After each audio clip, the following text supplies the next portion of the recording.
الحمد للہ رب العالمین والصلاة والسلام علی سید الانبیاء والمرسلین نبینا محمد وعلی آلہ وصحبہ اجمعین، اما بعد۔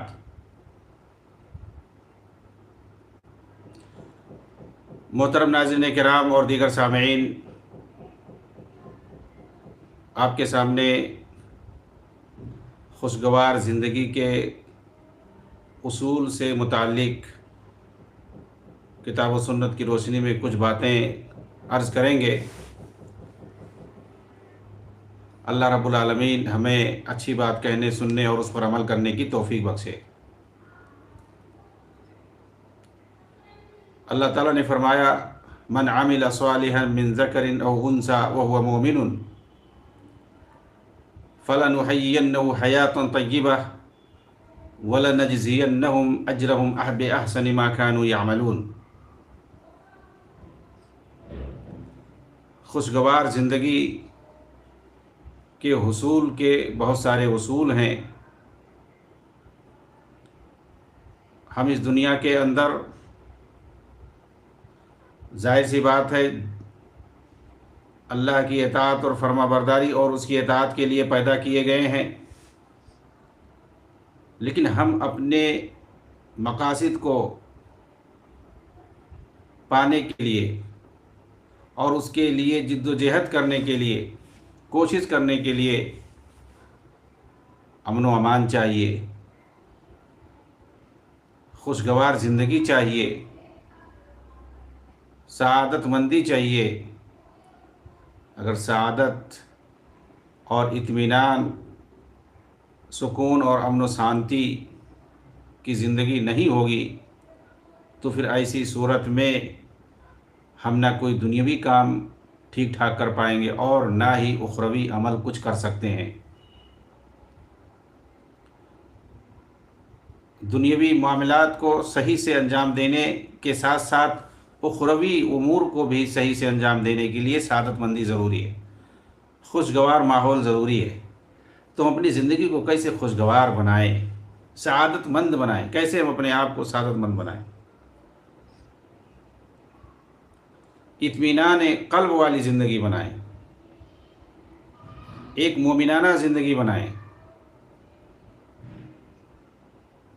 اللہ تعالی ہمیں عافیت سے رکھے، صحت مندی سے رکھے، تندرستی سے رکھے، امن و امان سے رکھے، شر و فساد سے محفوظ رکھے، ہر طرح کے، چاہے وہ دینی اعتبار سے ہو، دنیاوی اعتبار سے ہو، جسمانی اعتبار سے ہو، ظاہری اعتبار سے ہو، باطنی اعتبار سے ہو، ہر پہلو اللہ رب العالمین ہر قسم کے شر و فساد سے محفوظ رکھے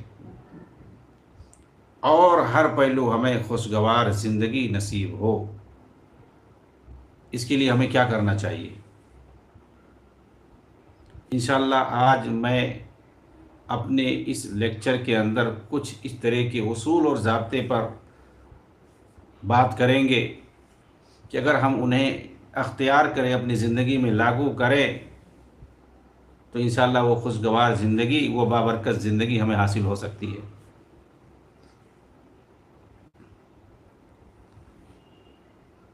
اس میں جو سب سے پہلا اصول ہے وہ ایمان و عمل ہے۔ خوشگوار زندگی کا پہلا اصول یہی ہے، ایمان و عمل، یعنی ہمارا ایمان کامل ہونا اور ایمان جس طریقے سے تقاضا کرتا ہے اسی کے مطابق ہمیں عمل کرنا، یہ بھی ضروری ہے۔ چنانچہ اللہ تعالیٰ نے فرمایا، من عمل صالحا من ذکر او انثى وهو مؤمن فلنحيينه حیاة طیبہ ولنجزینهم اجرهم بأحسن ما كانوا يعملون۔ سورہ نحل کے اندر آیت نمبر 97 میں اللہ تعالیٰ فرماتے ہیں کہ جو شخص نیک عمل کرے، خواہ وہ مرد ہو یا عورت، بشرطے کہ ایمان والا ہو، ایمان کی حالت میں نیک عمل کرے تو اسے ہم یقیناً بہت ہی خوشگوار زندگی عطا کریں گے اور ان کے نیک اعمال کا ہم بہتر بدلہ دیں گے، ضرور بضرور دیں گے۔ اسی طریقے سے سورہ رعد میں اللہ تعالیٰ نے فرمایا آیت نمبر 29 کے اندر، الذین آمنوا وعملوا الصالحات طوبی لہم وحسن مآب، جو لوگ ایمان لائے اور نیک عمل کیے ان کے لیے خوشحالی بھی ہے اور عمدہ ٹھکانہ بھی ہے، خوشگوار زندگی بھی انہیں حاصل ہے اور عمدہ ٹھکانہ بھی حاصل ہوگا۔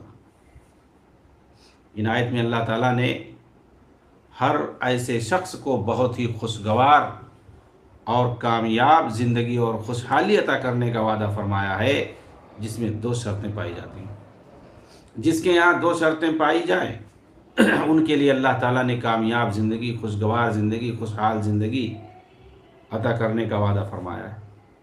پہلے یہ کہ اس کے اندر ایمان ہو، مومن ہو، اور دوسری یہ کہ وہ عمل صالح کرنے والا ہو، نیک عمل کرنے والا ہو۔ تو ایمان و عمل، با کردار ہو، با اخلاق ہو، اور دوسرے کہ وہ عمل صالح کرنے والا ہو، با اخلاق ہو کے بعد اگر ہم ان دونوں شرطوں کو پورا کر دیں، ایمان کو اور عمل کو پورا کر دیں، ایمان ہمارا ہو، شرک سے پاک ہو، ہمارا عمل ہو یہ سنت کے طریقے پر ہو، کسی دوسرے کے بتائے ہوئے طریقے پر نہ ہو، یہ بہت ہی اہم چیز ہے۔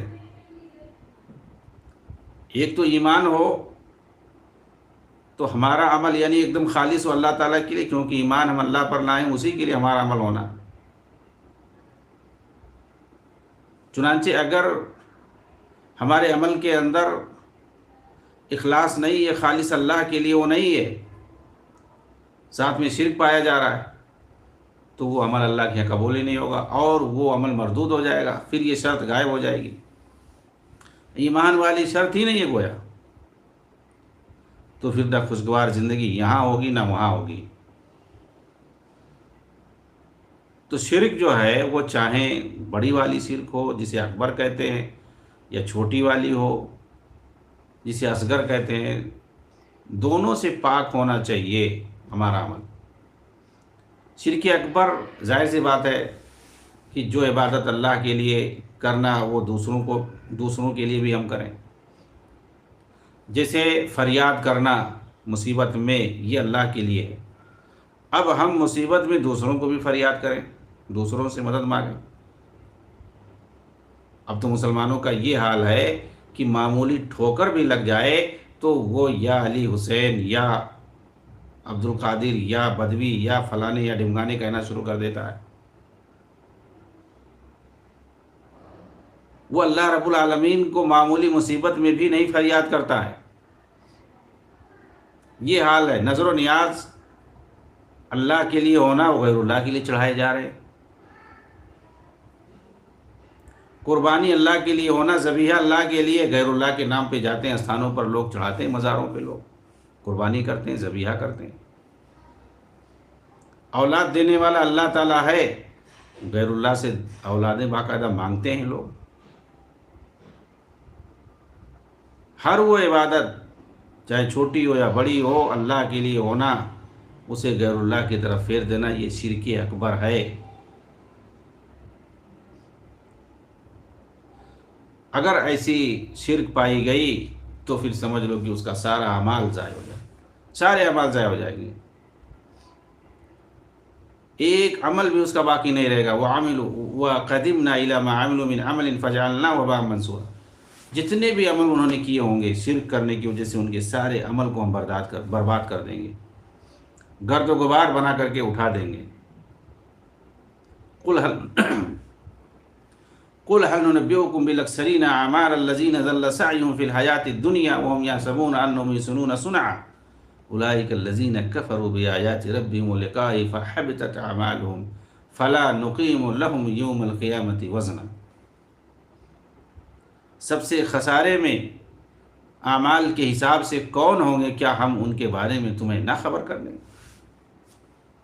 سب سے زیادہ خسارہ کہ دنیا میں تو بڑے بڑے کام کر کے گئے، بہت زیادہ انہوں نے نیکی کے کام کیے، پہاڑوں کے برابر ان کی نیکیاں ہوں گی، لیکن جب انہیں پتہ چلے گا کہ اس کا ہمیں کوئی فائدہ نہیں ہے، تو پھر ظاہر سی بات ہے سب سے بڑے خسارہ اٹھانے والے یہی لوگ ہوں گے۔ ایک آدمی ہے، چلو اس نے نیکی کیے نہیں زیادہ، بہت معمولی نیکی کی ہے، اب اس کے ساتھ اگر غلط ہوتا ہے یا اس کو پتہ چلتا ہے کہ ہم نے تو بہت زیادہ نیکی کیا نہیں تھا اس لیے ہمیں اس کی سزا مل رہی ہے، وہ خسارے میں اتنا نہیں ہے جتنا وہ آدمی خسارے میں کہ بہت زیادہ اس نے دنیا میں نیکیاں کی، لیکن وہ ساتھ میں شرک بھی کرتا تھا، تو اس کی وجہ سے اس کے سارے اعمال برباد ہو جائیں گے، پہاڑوں کے برابر اس کی نیکیاں ہوں گی، سب برباد ہو جائیں گی۔ اسی کو کہا گیا ہے کہ یہ سب سے بڑا خسارہ اٹھانے والا ہوگا۔ الذین ضل سعیہم فی الحیات الدنیا وہم یحسبون انہم یحسنون صنعا، وہ دنیا میں بڑی بڑی نیکیاں کرتے سمجھتے تھے کہ بہت اچھا کر رہے ہیں، لیکن وہاں پر قیامت کے دن ان کے لیے کوئی وزن ہی نہیں ہوگا، شرک کی وجہ سے۔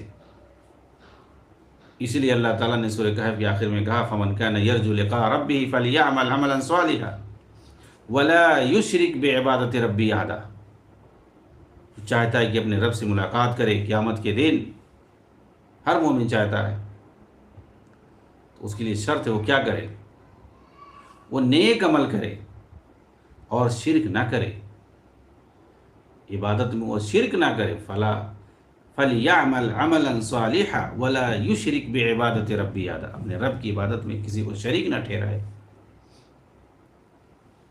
تو شریک ٹھہرانا، شرک اکبر کرنا، اس کی وجہ سے اعمال ضائع ہو جاتے ہیں، تمام اعمال ضائع ہو جاتے ہیں۔ اور جو شرک اصغر، اس کو ریا کہتے ہیں، ریاکاری، دکھاوا، آدمی دکھائے عمل کے اندر، دکھاوا کرے، شہرت ناموری کی خاطر کوئی کام کرے، تو ظاہر سی بات ہو ریاکاری ہے، تو وہ عمل بھی مقبول نہیں ہوگا اللہ کے یہاں۔ نیکی کا کام کر رہا ہے لیکن اس کے اندر دکھاوا آ گیا، شہرت ناموری آ گئی، وہ عمل ضائع، وہ نیکی برباد۔ لیکن فرق یہ ہے اکبر اور اصغر میں، شرک اکبر اور شرک اصغر میں فرق یہ ہے کہ شرک اکبر کی وجہ سے اس کا اثر پورے عمل پہ پڑتا ہے، جتنے اعمال اس نے انجام دیے نیکی کے سب برباد، لیکن اصغر کی وجہ سے، ریاکاری کی وجہ سے سارے اعمال پہ اثر نہیں، جس عمل میں اس نے ریاکاری کی ہے وہی عمل برباد ہوگا، دوسرے اعمال پر اس کا اثر نہیں پہنچے گا۔ یہ دونوں میں تھوڑا فرق ہے۔ تو ظاہر سی بات ہے ایمان خالص ہونا، اس کے اندر کسی طرح کا شرک نہ پایا جائے۔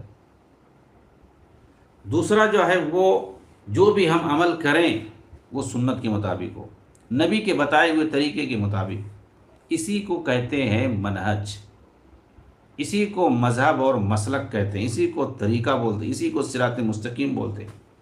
یہ ساری چیزیں کہ شریعت پر عمل جو کیا جاتا ہے وہ کیسے ہو، قرآن کے اندر کوئی حکم ہے، حدیث کے اندر کوئی حکم ہے، اس پر عمل کیسے کیا جائے؟ کوئی منمانی ہے ہم اپنی مرضی سے کریں یا کسی کے بھی بتائے ہوئے طریقے کے مطابق کرنا شروع کر دیں؟ نہیں نہیں نہیں نہیں، طریقہ اگر چلے گا، منہج اور مسلک اور مذہب اگر چلے گا تو صرف رسول کا بتایا ہوا۔ کس کو بتایا تھا؟ آپ نے صحابہ کو بتایا تھا، اور صحابہ نے عمل کر کے دکھایا۔ اگر ان سے غلطی ہوئی تو ان کو تنبیہ کی گئی، وہی نازل ہوئی، نبی نے بتایا، ٹوکا کہ ایسے نہیں ایسے کرو۔ تو یہ صحابہ ہمارے لیے آئیڈیل ہیں، نمونہ ہیں۔ اللہ کے رسول نے کہا تھا ما انا علیہ واصحابی، اس طریقے پر چلنا جس طریقے پر میں ہوں اور میرے صحابہ ہیں، تبھی جنتی ہوگے، ورنہ نہیں ہوگے۔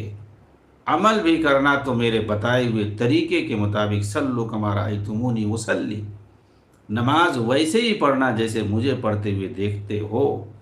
صحابہ ویسے ہی نماز پڑھتے تھے جیسے نبی کو پڑھتے ہوئے دیکھتے تھے، اور اس کے بعد انہوں نے جو عمل کرنے کا، نماز سے تعلق رکھتا ہو یا زکوٰۃ سے متعلق ہو یا روزے سے متعلق ہو، حج عمرہ سے متعلق ہو، کسی بھی باب میں انہوں نے جو کچھ کیا نبی کو دیکھ کر کے کیا، آپ کے بتائے ہوئے راستے پر چلے، صراط مستقیم پر چلے، اور پھر اس کو ویسے ہی اپنے بعد والوں کو منتقل کر دیا۔ بعد میں محدثین نے کتابوں میں لکھ دیا، جسے ہم حدیث کہتے ہیں، کتب الحدیث کہتے ہیں، آج شریعت کے جو طریقے ہیں، شریعت پر چلنے کا جو میتھڈ اور طریقہ ہے، جسے ہم مذہب اور مسلک اور منہج کہتے ہیں، وہ سب حدیث کی کتابوں میں موجود ہے۔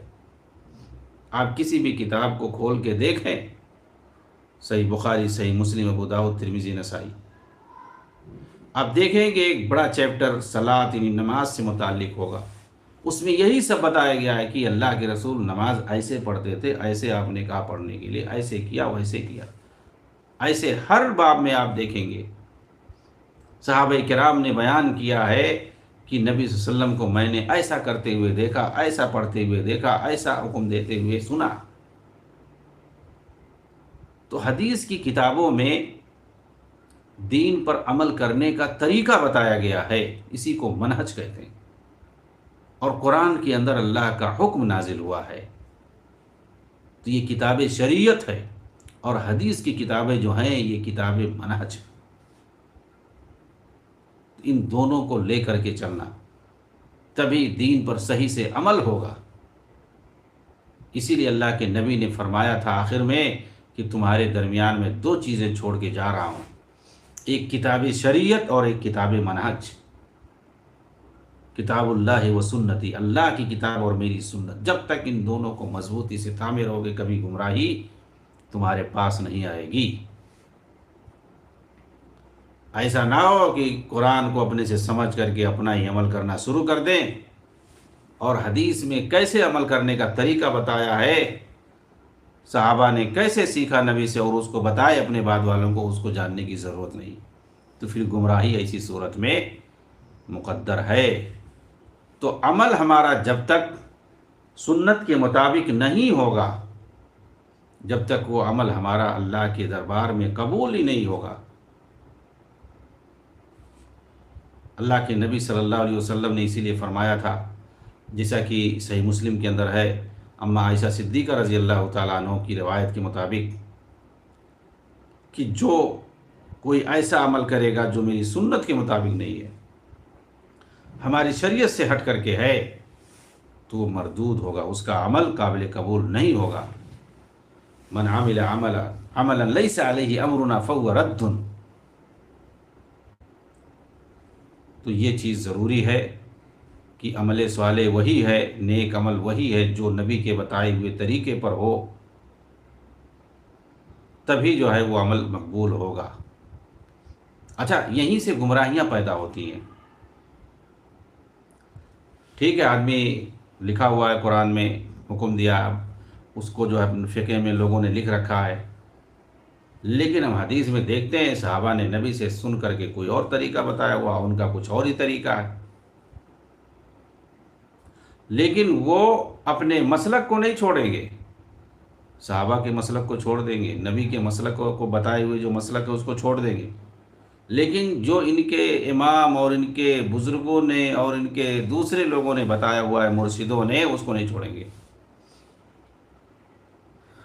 جبکہ حدیث کے اندر رہنمائی ہے کہ میرے بتائے ہوئے طریقے کو، میرے مسلک کو اور صحابہ کے مسلک کو اپنانا، تبھی کامیابی ملے گی، تبھی جنت میں جاؤ گے، ورنہ دوسروں کے مسلک پہ چلو گے تو کبھی نہیں جاؤ گے۔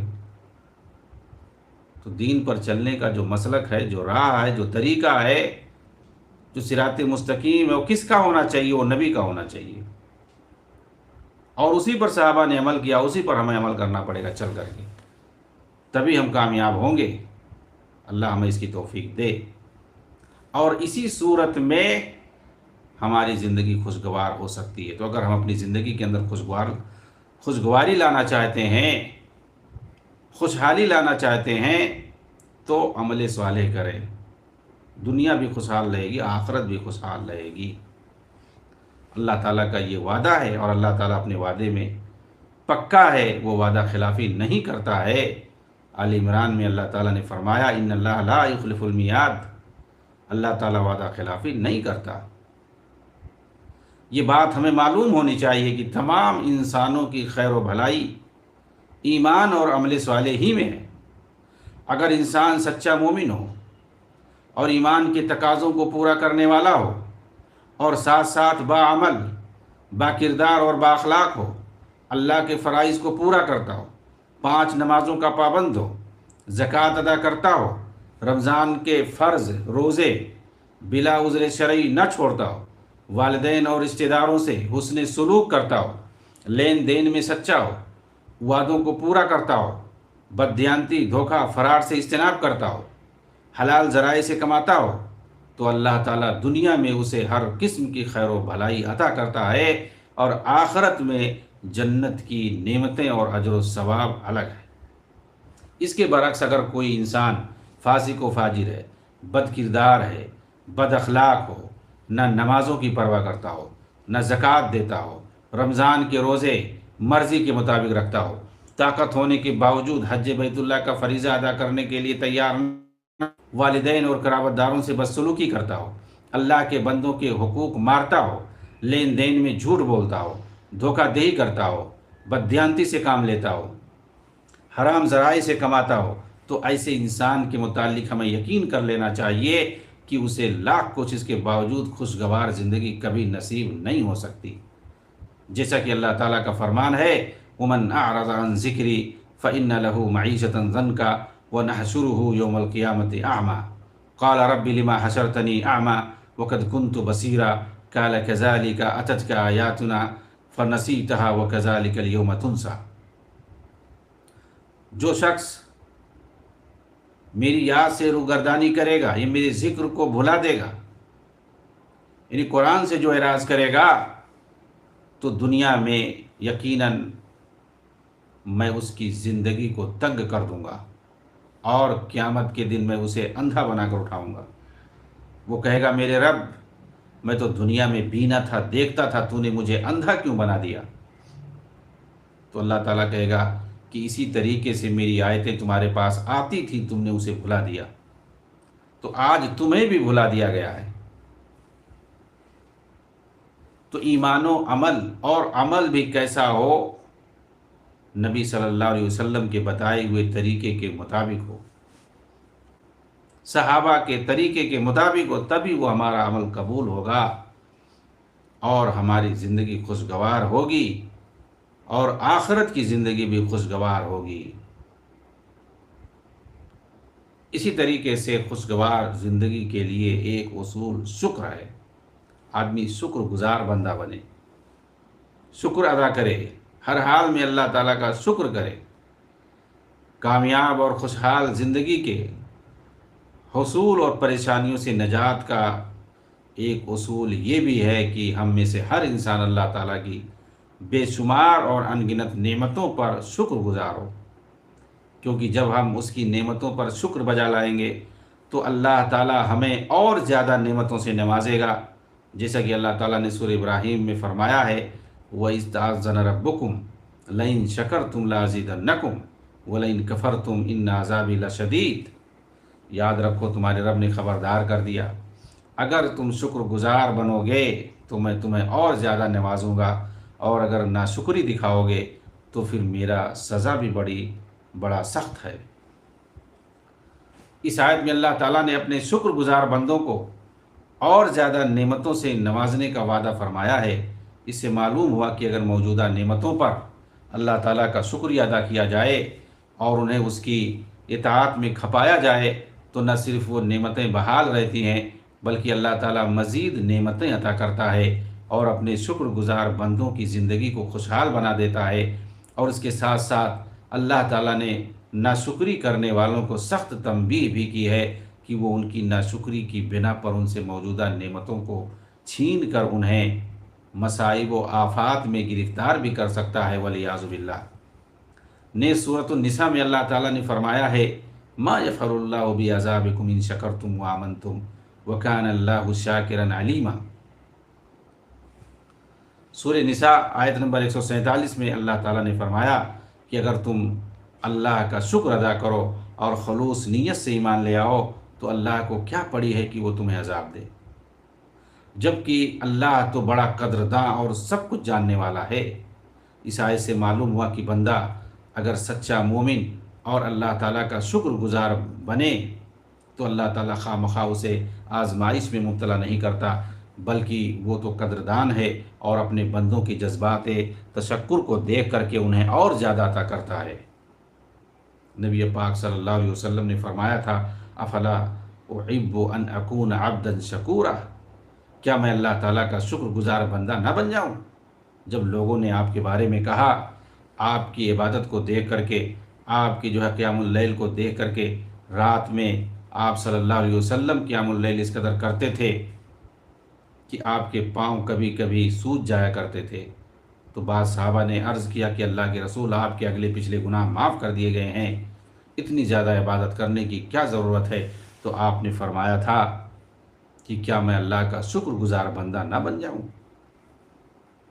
تو شکر گزاری کی وجہ سے انسان اللہ کے نزدیک محبوب بندہ بنتا ہے، اور جب کوئی بندہ اللہ کے یہاں محبوب ہو جاتا ہے تو اللہ کی طرف سے اس کے اوپر رحمت نازل ہوتی ہے، اور پھر اس کے بعد اس کی زندگی خوشگوار رہتی ہے، اسے اطمینان قلب لاحق ہوتا ہے۔ اور جس کے پاس اطمینان نہیں ہے، اطمینان قلب نہیں ہے، جس کے اندر قناعت نہیں ہے، جس کے اندر اللہ کی رضا نہیں پائی جاتی ہے، جس کے اندر شکر گزاری نہیں پائی جاتی ہے، اس کے یہاں کبھی بھی خوشگواری اور خوشحالی اور سعادت مندی آ نہیں سکتی ہے۔ اسی طریقے سے ایک اصول ہے خوشگوار زندگی کے لیے، صبر۔ دنیا میں سعادت مندی اور خوشحالی کے حصول کا ایک اصول صبر ہے، یعنی کسی بندے مومن کو جب کوئی پریشانی یا تکلیف پہنچے تو وہ اسے برداشت کرے، اس پر صبر و تحمل کا مظاہرہ کرے، اور اسے اللہ تعالیٰ کی تقدیر سمجھ کر کے اس پر اپنی رضامندی کا اظہار کرے، اور اس پر اللہ تعالیٰ سے اجر و ثواب کا طالب ہو۔ یوں اللہ تعالیٰ اس سے راضی ہوگا اور اس کے گناہوں کو مٹا کر اسے اطمینان قلب نصیب فرمائے گا۔ ہمیں یہ بات معلوم ہونی چاہیے کہ دنیا میں ہر مومن کے مقدر میں اللہ تعالیٰ نے کوئی نہ کوئی آزمائش لکھ رکھی ہے، جیسا کہ سورہ بقرہ میں فرمان الہی ہے، وَلَنَبْلُوَنَّكُمْ بِشَيْءٍ مِّنَ الْخَوْفِ وَالْجُوعِ وَنَقْصٍ مِّنَ الْأَمْوَالِ وَالْأَنفُسِ وَالثَّمَرَاتِ وَبَشِّرِ الصَّابِرِينَ الَّذِينَ إِذَا أَصَابَتْهُم مُّصِيبَةٌ قَالُوا إِنَّا لِلَّهِ وَإِنَّا إِلَيْهِ رَاجِعُونَ أُولَٰئِكَ عَلَيْهِمْ صَلَوَاتٌ مِّن رَّبِّهِمْ وَرَحْمَةٌ وَأُولَٰئِكَ هُمُ الْمُهْتَدُونَ۔ اور ہم تمہیں ضرور آزمائیں گے، کچھ خوف و ہراس اور بھوک سے، اور مال و جان اور پھلوں میں کمی سے، اور آپ اے میرے نبی صبر کرنے والوں کو خوشخبری دے دیجیے، جنہیں جب کوئی مصیبت لاحق ہوتی ہے تو وہ کہتے ہیں انا للہ و انا الیہ راجعون، ہم یقیناً اللہ ہی کے لیے ہیں اور ہمیں اسی کی طرف لوٹ کر جانا ہے۔ ایسے ہی لوگوں پر اللہ کی نوازشیں اور رحمتیں نازل ہوتی ہیں۔ اولئک علیہم صلوات من ربہم ورحمہ واولئک هم المہتدون، اور یہی لوگ ہدایت یافتہ ہیں۔ ان آیات میں اللہ تعالیٰ نے آزمائشوں میں صبر کرنے والوں کو خوشخبری دی ہے کہ ان پر اس کی نوازشیں ہوتی ہیں، اللہ کی طرف سے اس پر رحمتیں نازل ہوتی ہیں جب انسان صبر سے کام لیتا ہے، اور وہ رحمت الہی کے مستحق ہوتے ہیں۔ گویا صبر وہ چیز ہے کہ جس سے اللہ تعالیٰ صبر کرنے والے کی زندگی کو خوشحال بنا دیتا ہے اور اسے اپنے فضل و کرم سے نوازتا ہے۔ آزمائش کوئی بھی ہو، چھوٹی ہو بڑی ہو، جسمانی ہو یا ذہنی ہو، ہر قسم کی آزمائش مومن کے لیے باعث خیر ہی ہوتی ہے۔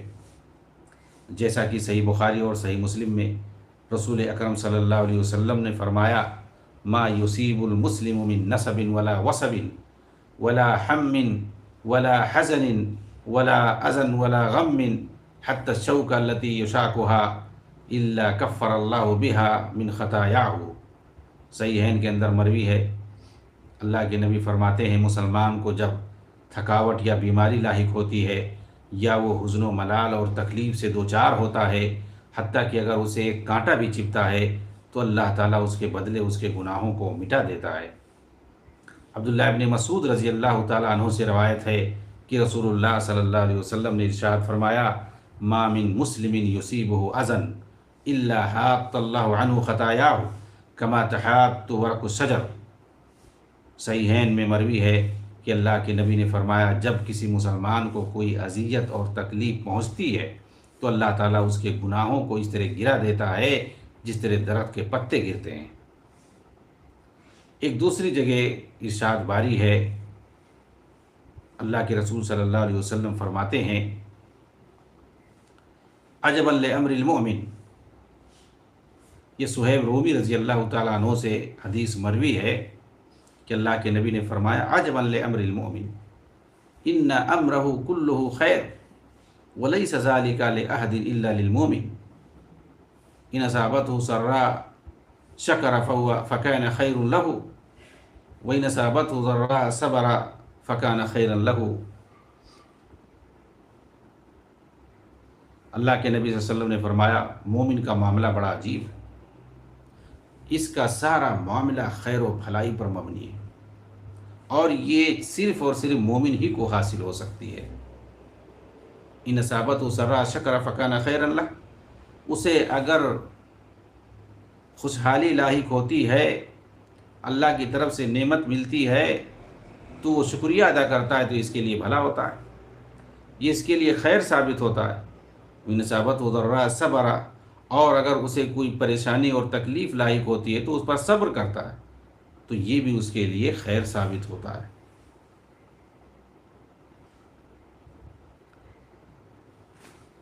اسی طریقے سے اللہ رب العالمین نے فرمایا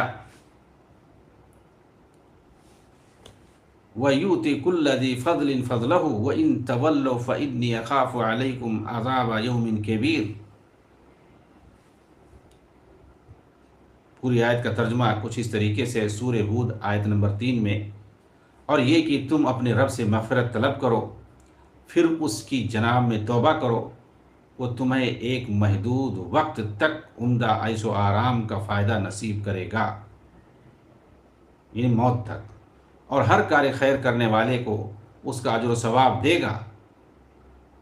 وَيُؤْتِ كُلَّ ذِي فَضْلٍ فَضْلَهُ، اور اگر تم منہ پھیر لوگے یعنی ناشکری کرو گے تو مجھے اندیشہ ہے کہ تمہیں بڑے دن یعنی روز قیامت کے عذاب کا سامنا کرنا پڑے گا۔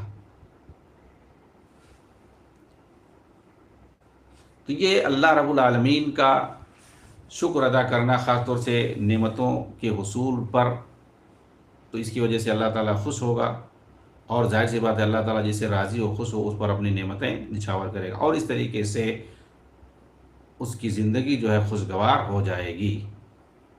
تو صبر جو ہے یہ، اور اسی طریقے سے شکر جو ہے اور صبر، یہ دونوں خوشگوار زندگی کے حصول کے لیے ایک بڑا سبب ہے۔ اسی طریقے سے ایک اصول تقویٰ بھی ہے، انسان کی زندگی میں اگر تقویٰ آ جائے تو پھر اس کی وجہ سے اس کے بہت سارے کام آسان ہو جاتے ہیں اور اس کی زندگی خوشگوار ہو جاتی ہے۔ تقویٰ جو ہے یہ دنیا کے دکھوں، تکلیفوں اور پریشانیوں سے نجات پانے کے لیے، خصوصاً ان لوگوں کے لیے ایک نسخہ کیمیا ہے جو بے روزگاری، غربت اور قرضوں کی وجہ سے انتہائی پریشان حال اور سرگرداں رہتے ہیں۔ تقویٰ سے مراد ہے اللہ تعالیٰ سے ایسا خوف کھانا جو بندے کو اللہ تعالیٰ کی نافرمانی اور حرام کام سے روک دے، اور جب کسی انسان کے دل میں اللہ تعالیٰ کا ایسا ڈر و خوف پیدا ہو جاتا ہے کہ جس کی وجہ سے وہ پرہیزگار بن جاتا ہے اور تمام حرام کاموں سے اجتناب کرنے لگ جاتا ہے، تو اس سے سورہ طلاق میں اللہ تعالیٰ کی یہ وعدہ ہے وَمَن يَتَّقِ اللَّهَ يَجْعَل لَّهُ مَخْرَجًا وَيَرْزُقْهُ مِنْ حَيْثُ لَا يَحْتَسِبُ۔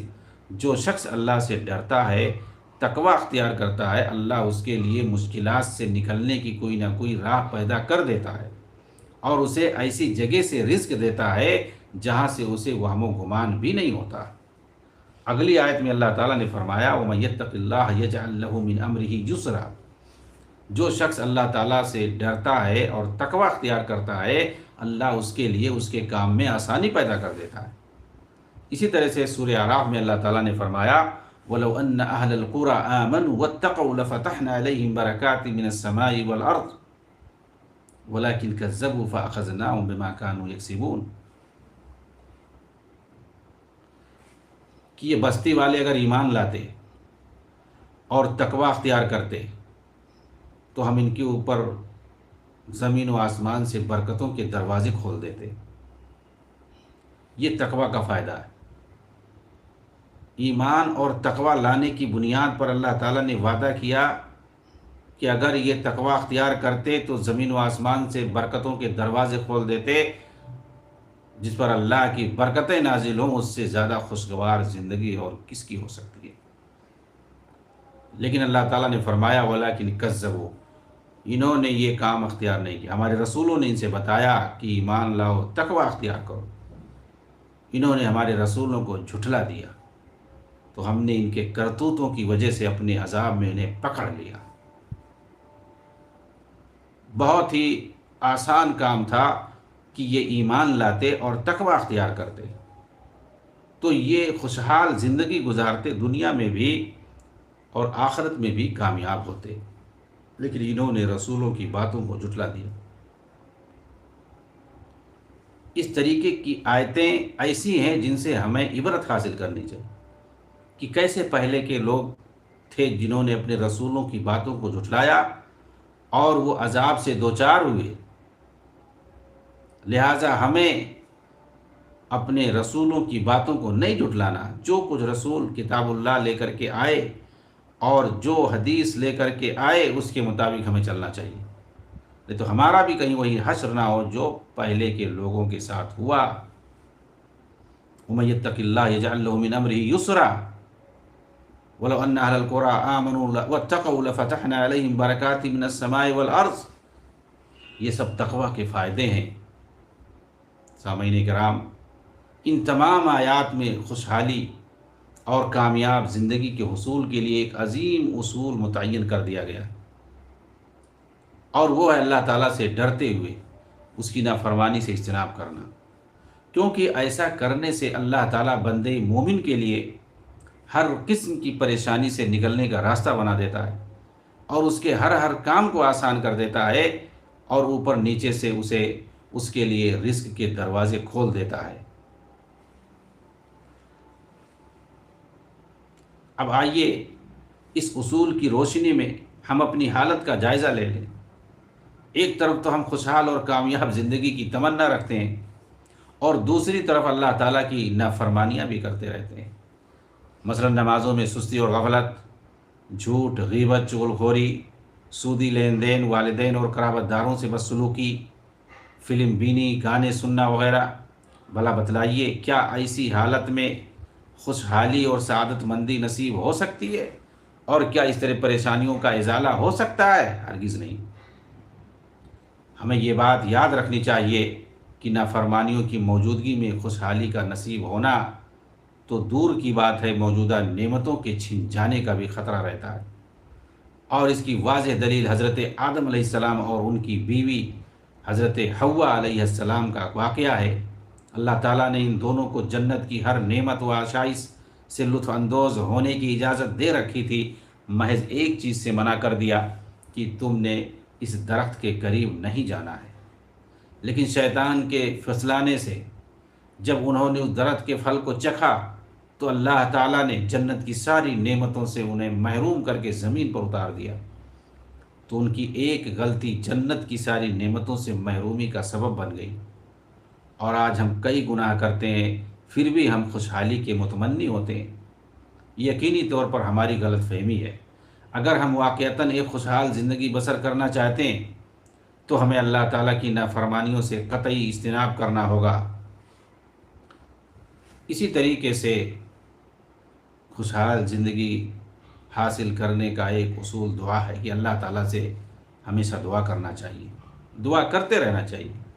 کامیاب اور خوشحال زندگی کے حصول کا ایک طریقہ ہے، ایک اصول ہے، یعنی دعا کرنا، اللہ تعالیٰ سے خوشحالی کا، مشکلات، غموں اور صدموں سے نجات پانے کا سوال کرنا، کیونکہ خوشحالی کے تمام خزانوں کی چابیاں اللہ رب العزت ہی کے پاس ہیں۔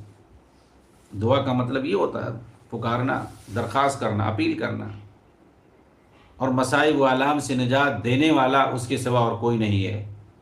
اور بندے مومن جب اللہ تعالیٰ کے سامنے اپنے دونوں ہاتھ کو اٹھاتا ہے تو اللہ تعالیٰ کو شرم آتی ہے کہ وہ انہیں خالی لوٹا دے۔ جیسا کہ سنن نبی داؤد، ترمذی، ابن ماجہ، مسند احمد اور مستدرک حاکم وغیرہ کی صحیح حدیث سے ثابت ہے۔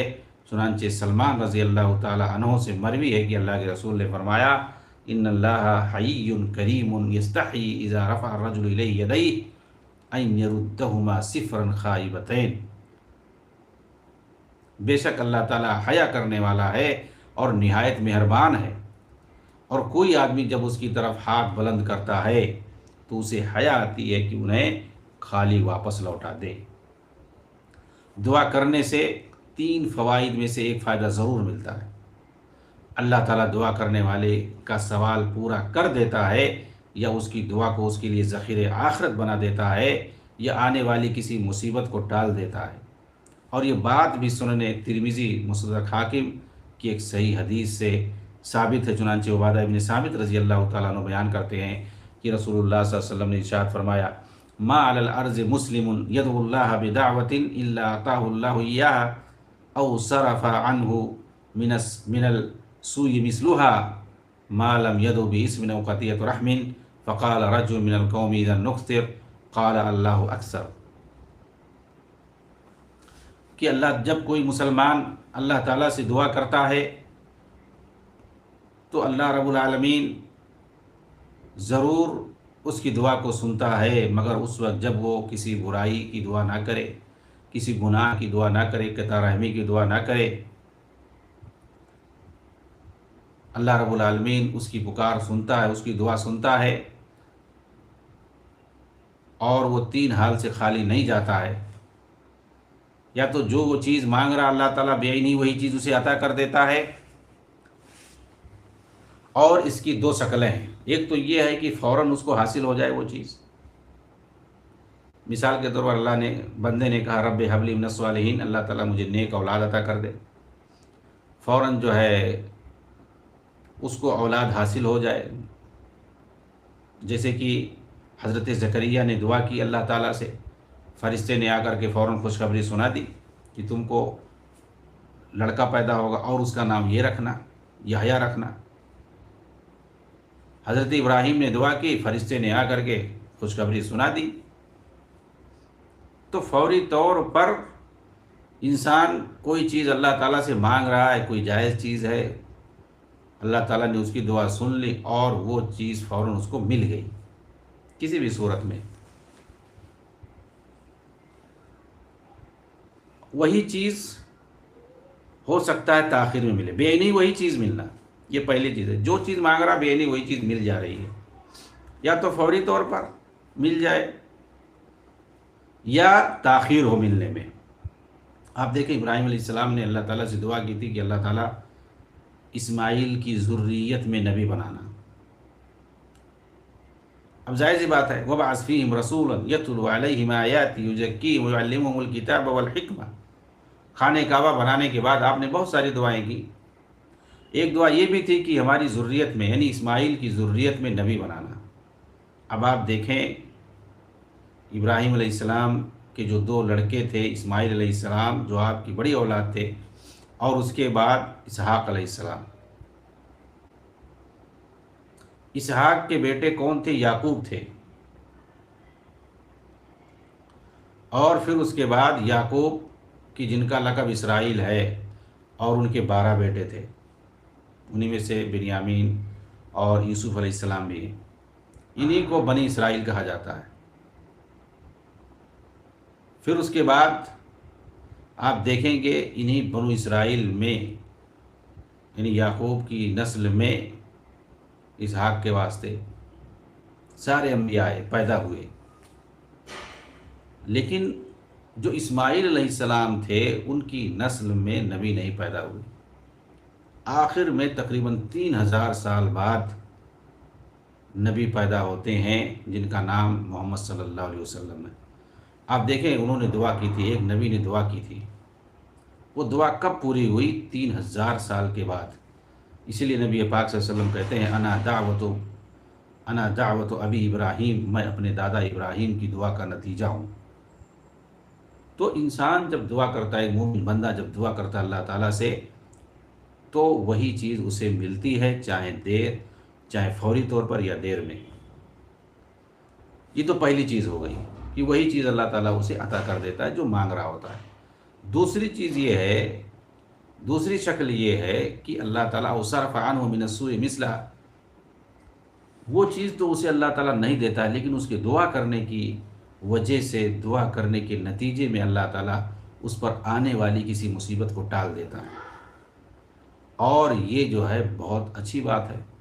ہو سکتا ہے ہم جو اللہ تعالیٰ سے مانگ رہے ہیں وہ بہت ہی کوئی معمولی چیز ہو، لیکن ہم پر کوئی بڑی مصیبت آنے والی ہے جو ہم نہیں جانتے ہیں، ہماری دعا کی وجہ سے اس مصیبت کو اللہ تعالیٰ نے ٹال دیا۔ اسی لیے کہتے ہیں حدیث کے اندر لا يرد القضاء الا الدعاء، کہ تقدیر کو صرف دعا ہی ٹال سکتی ہے۔ تو ہماری دعا کے نتیجے میں اللہ تعالیٰ ہمارے اوپر سے آنے والی مصیبتوں کو ختم کر دیتا ہے، یہ بھی بہت بڑی بات ہے۔ اور اس کی تیسری شکل یہ ہے دعا کی مقبولیت کی، کہ اللہ تعالیٰ ہو سکتا ہے جو ہم مانگ رہے ہوں وہ کوئی معمولی چیز ہو، یا اس کی ہمیں کوئی خاص ضرورت نہ ہو، اللہ تعالیٰ بہتر سمجھتا ہے ہمارے بارے میں۔ کیا کرتا ہے اللہ تعالیٰ؟ اس کو اجر و ثواب میں کنورٹ کر دیتا ہے، ہمارے نام اعمال میں اس کو ذخیرہ کر دیتا ہے، اور اس کی بھی بہت ضرورت ہے۔ اور یہ بھی بہت اچھی چیز ہے کہ ہماری دعاؤں کے نتیجے میں ہمارے لیے نام اعمال میں ذخیرہ بن جائے، اجر و ثواب کی روشنی میں، کیونکہ آخرت میں سب سے زیادہ جس چیز کی ضرورت ہوگی وہ اجر و ثواب ہے، نیکی ہے۔ کوئی ایک نیکی بھی کسی کو دینے کے لیے تیار نہیں ہوگا، کیونکہ اگر وہ جنتی بھی ہوگا تو اپنی نیکی محفوظ رکھے گا تاکہ جنت میں اس کا مقام بلند ہو۔ تو کوئی نیکی نہیں دے گا، اسے معلوم ہے کہ ہاں میں جنتی ہوں، میرا نام اعمال صحیح ہے، میں جنت میں جاؤں گا، پھر بھی وہ نہیں دے گا کسی کو نیکی، کیونکہ وہ سوچے گا کہ ہمارے پاس جب نیکی زیادہ ہوگی تو جنت میں ہمارا مقام بھی بلند ہوگا۔ اس لیے آخرت میں کوئی جو ہے کسی کو ایک نیکی نہیں دے گا۔ وہاں اگر ہمارے لیے دعاؤں کے نتیجے میں نیکیاں بنتی ہیں اور ذخیرہ ہوتا ہے ہمارے نام اعمال میں، تو یہ کتنی اچھی بات۔ تو یہ تین شکلیں ہیں، کسی نہ کسی ایک شکل میں اس کی دعا مقبول ہو جاتی ہے۔ تو دعاؤں سے ہماری زندگی جو ہے خوشگوار ہوتی ہے۔ اسی طریقے سے ذکر الہی سے خوشگوار زندگی بنانے کے لیے ایک اصول ذکر الہی ہے کہ اللہ رب العالمین کا ذکر جو ہے ہم کثرت سے کریں۔ جو لوگ دنیاوی تکالیف اور مصائب کی وجہ سے ہر وقت غمگین رہتے ہیں، غموں اور صدموں نے ان کی خوشیاں چھین لی ہوں، ان کی طبیعت کی بحالی اور اطمینان قلب کے لیے یہ ذکر الہی ایک بہت بڑا اصول ہے۔ سورہ رات میں زندگی کی کامیابی اور خوشحالی سے متعلق اللہ تعالیٰ کا فرمان ہے الذین آمنوا وتطمئن قلوبهم بذکر اللہ الا بذکر اللہ تطمئن القلوب۔ جو لوگ ایمان لاتے ہیں اور ان کے دل اللہ کے ذکر سے مطمئن ہو جاتے ہیں، یاد رکھو دل اللہ کے ذکر ہی سے مطمئن ہوتے ہیں۔ اور یہ یاد رہے کہ سب سے افضل ذکر لا الہ الا اللہ، کلمہ توحید ہے۔ اسی طرح قرآن مجید کی تلاوت کہ جس کے ایک ایک حرف پر 10 نیکیاں ملتی ہیں۔ تو ذکر الہی اور تلاوت کلام پاک بھی ذکر الہی میں شامل ہے۔ اللہ کے رسول صلی اللہ علیہ وسلم نے فرمایا من قرأ حرفا من کتاب اللہ فلہ بہا 10 حسنات لا اقول الف لام میم حرف بل الف حرف لام حرف میم حرف، کہ جو قرآن پاک کی تلاوت کرتا ہے، ایک حرف پڑھتا ہے، اس پر 10 نیکیاں ملتی ہیں۔ میں نہیں کہتا کہ الف لام میم یہ ایک حرف ہے، بلکہ الف ایک حرف ہے، لام ایک حرف ہے، میم ایک حرف ہے، یعنی اگر کوئی الف لام میم کہتا ہے اسے 30 نیکیاں ملتی ہیں۔ سبحان اللہ، الحمدللہ، لا اللہ اکبر، جنہیں جنت کے پودے قرار دیا گیا ہے حدیث کے اندر، لا حول ولا قوت الا باللہ، جو جنت کے خزانوں میں سے ایک خزانہ مانا جاتا ہے۔ اس طریقے ذکر الہی کے بہت سارے کلمات ہیں، سبحان اللہ بحمدہ، سبحان اللہ العظیم، ان کو کہا گیا ہے کہ یہ 2 کلمے ایسے ہیں کلمتان حبیبتان عند الرحمن، اللہ کے نزدیک بہت ہی پیارے، خفیفتان علی اللسان، زبان پر بڑے ہلکے، اور ثقیلتان فی المیزان، لیکن قیامت کے دن میزان میں بہت وزنی ہوں گے۔ سبحان اللہ وبحمدہ، سبحان اللہ العظیم، یہ دونوں کلمے۔ تو اللہ رب العالمین کے ذکر کرنے کے لیے بہت ساری آیتیں بھی ہیں دعاؤں کی شکل میں، اور ذکر و اذکار اور وظائف کی شکل میں بہت ساری حدیثیں ہیں، معصور دعائیں۔ ان ساری دعاؤں کو پڑھتے رہنا، اللہ کا ذکر کرتے رہنا، اس کی پاکی بیان کرتے رہنا، اس کی کبریائی اور بڑائی بیان کرنا، اس کی حمد و ثنا بیان کرنا، یہی سب جو ہے ذکر الہی میں شامل ہے۔ قرآن مجید کی مذکورہ آیت کی روشنی میں ہمیں بحیثیت مومن اس بات پر یقین کامل ہونا چاہیے کہ ذکر الہی سے ہی دلوں کو تازگی ملتی ہے، حقیقی سکون نصیب ہوتا ہے، پریشانیوں اور غموں کا بوجھ ہلکا ہوتا ہے۔ لیکن افسوس ہے کہ آج کل بہت سارے مسلمان اپنے غموں کا بوجھ ہلکا کرنے اور دل بہلانے کے لیے گانے سنتے ہیں، فلمیں دیکھتے ہیں، حالانکہ اس سے غم ہلکا ہونے کے بجائے اور زیادہ غم ہوتا ہے، کیونکہ گانے سننا اور فلمیں دیکھنا حرام ہے۔ حرام کام سے سوائے غم اور پریشانی کے اور کچھ نہیں ملتا۔ اسی طریقے سے خوشحالی پانے کے اصولوں میں سے ایک توکل ہے، اللہ پر کامل بھروسہ۔ وہ لوگ جن پر دشمن کی شرارتوں، سازشوں اور ان کے ہتھ کنڈوں کا خوف طاری رہتا ہو اور اس کی وجہ سے وہ سخت بے چین رہتے ہوں، خصوصاً ان کی خوشحالی اور عموماً باقی تمام لوگوں کی خوشحالی کے لیے یہ اصول ہے کہ وہ صرف اللہ تعالیٰ پر توکل کرے، بھروسہ کرے، کیونکہ اللہ تعالیٰ ہی ہر شر سے بچانے والا ہے۔ اس کے حکم کے بغیر کوئی طاقتور کسی کو کوئی نقصان پہنچانے پر قادر نہیں ہے۔ اللہ تعالیٰ نے سورۃ توبہ کے اندر فرمایا، قُل لَن يُصِيبَنَا إِلَّا مَا كَتَبَ اللَّهُ لَنَا هُوَ مَوْلَانَا وَعَلَى اللَّهِ فَلْيَتَوَكَّلِ الْمُؤْمِنُونَ۔ آپ کہہ دیں ہم پر کوئی مصیبت نہیں آ سکتی سوائے اس کے جو اللہ تعالیٰ نے ہمارے لیے مقدر کر رکھی ہے، وہی ہمارا سرپرست ہے۔ مومنوں کو اللہ ہی پر توکل کرنا چاہیے۔ سورۃ طلاق کے اندر اللہ تعالیٰ نے فرمایا، وَمَن يَتَوَكَّلْ عَلَى اللَّهِ فَهُوَ حَسْبُهُ إِنَّ اللَّهَ بَالِغُ أَمْرِهِ۔ جو شخص اللہ پر بھروسہ کر لے تو وہ اسے کافی ہے، اللہ اپنا کام کر کے ہی رہتا ہے۔ اسی طرح وہ لوگ جو بے روزگار ہوں یا مالی و کاروباری مشکلات سے دوچار ہوں، انہیں بھی اللہ ہی پر توکل کر کے رزق حلال کے حصول کے لیے جد و جہد کرنی چاہیے۔ اس طرح اللہ تعالیٰ ان کے لیے رزق وافر کے دروازے کھول دے گا اور مالی پریشانیوں سے نکال کر انہیں خوشحال بنا دے گا۔ مسند احمد، ترمذی، ابن ماجہ وغیرہ میں رسول اللہ صلی اللہ علیہ وسلم کا یہ ارشاد موجود ہے، لو انکم توکلون علی اللہ تعالی حق توکلہ لرزقکم کما یرزق الطیر تغدو خماسا وتروح بطانا۔ اگر تم اللہ پر اسی طرح بھروسہ کرو جس طرح بھروسہ کرنے کا حق ہے تو وہ تمہیں ضرور رزق دے گا، ویسے جیسے وہ پرندوں کو رزق دیتا ہے جو صبح کے وقت خالی پیٹ نکلتے ہیں اور شام کو پیٹ بھر کر واپس آتے ہیں۔ تو اللہ رب العالمین پر توکل کرنا، بھروسہ کرنا، یہ ایک خوشگوار اصول ہے خوشحال زندگی کے لیے۔ اسی طریقے سے خوشحال زندگی پانے کے لیے، خوشگوار زندگی پانے کے لیے ایک اصول قناعت ہے، قناعت پسندی۔ قناعت پسندی کہتے ہیں، صبر سے یہ الگ چیز ہے۔ صبر تو بہت ساری اس کی قسمیں ہیں۔ صبر علی المصائب ہے، یعنی کوئی مصیبت آئے تو آدمی اس پر صبر کرے،